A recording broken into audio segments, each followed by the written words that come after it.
আশুলিয়ার দুটি আঞ্চলিক সড়ক সারা বছর তলিয়ে থাকে পানির নিচে। সংস্কার না করায় চলাচলের অনুপযোগী হয়ে পড়েছে সড়কগুলো। স্থানীয়রা বলছেন, পরিকল্পিত ড্রেনেজ ব্যবস্থা না থাকায় শুকনো মৌসুমেও জলাবদ্ধতায় বিপাকে পড়তে হয় তাদের। বর্ষা মৌসুম আসার আগেই সড়কগুলো সংস্কারের দাবি করেছেন তারা। আশুলিয়া থেকে তৌহিদ মোর্শেদ নোমানের প্রতিবেদনে বিস্তারিত জানাচ্ছেন আব্দুল হামিদ। আশুলিয়ার জামগড়ার বাসিন্দাদের এই ভোগান্তি দীর্ঘদিনের। প্রতিদিনই রাস্তার নোংরা পানি পার হয়ে তাদের গন্তব্যে যেতে হয়। এলাকাটিতে নেই পরিকল্পিত ড্রেনেজ ব্যবস্থা। শিল্পাঞ্চল হওয়ায় বিভিন্ন কলকারখানার পানি এসে জমা হয় সড়কে। বাসিন্দাদের অভিযোগ, খালগুলো অবৈধভাবে ভরাট হওয়ায় সারা বছরই তাদের জলাবদ্ধতার দুর্ভোগ পোহাতে হয়।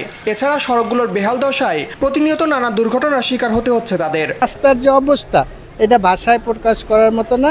আর এটা দ্রুত এটার একটা সমাধানে যাওয়া উচিত। আমাদের এই পানির জন্য নামাজ পড়তে যাইতেও খুব কষ্ট, বাসায় যাইতে চলাফেরা করতে অনেক সমস্যা হয়। এই পানির এই অবস্থা আমরা গত 1-2 বছর ধরে দেখতেছি।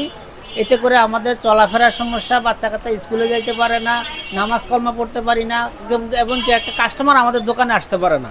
সারা বছরই পানি থাকে, টয়লেটের পানি, বাসা বাড়ির পানি, সবকিছু মিলিয়ে অনেক কমে গেছে আমাদের কাস্টমার। এখন আর কাস্টমার আসতেছে না, কারণ পানির জন্য রাস্তা অনেক সমস্যা, তার জন্য আর কি ভোগান্তি মানুষের। রোডে ড্রেন নাই, তো ড্রেনের জন্য ড্রেনের পানি সেজন্য বেশি ওঠে। স্থানীয় বিএনপি নেতার অভিযোগ, বিগত সরকারের দুর্নীতি ও অসচেতনতায় সড়কগুলো পরিকল্পিতভাবে সংস্কার হয়নি। এখানে সংশ্লিষ্ট কর্মকর্তা এটাকে দেখে এটা যেন অতি দ্রুত এখানে একটি সমাধানে যায়, যাতে পানি নিষ্কাশনের ব্যবস্থা হয় এবং ড্রেনেজ যে ব্যবস্থাটা এটা করা জরুরি।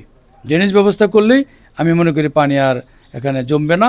বিষয়টি ঢাকা আশুলিয়া এলিভেটেড এক্সপ্রেসওয়ের প্রকল্প পরিচালক মোহাম্মদ শফিকুল ইসলামকে অবগত করলে সমস্যার সমাধানের আশ্বাস দেন তিনি। আমাদের আপাতত নাম চাইনি কোনো পাঠাও, তবে আপনি একটা অ্যাপ্লিকেশন করে রাখেন, আমি আমার সুযোগ মতো করে দেব। তবে আর আশ্বাস নয়, সড়কগুলো সংস্কারে দৃশ্যমান উন্নয়ন দেখতে চান স্থানীয় ভুক্তভোগীরা।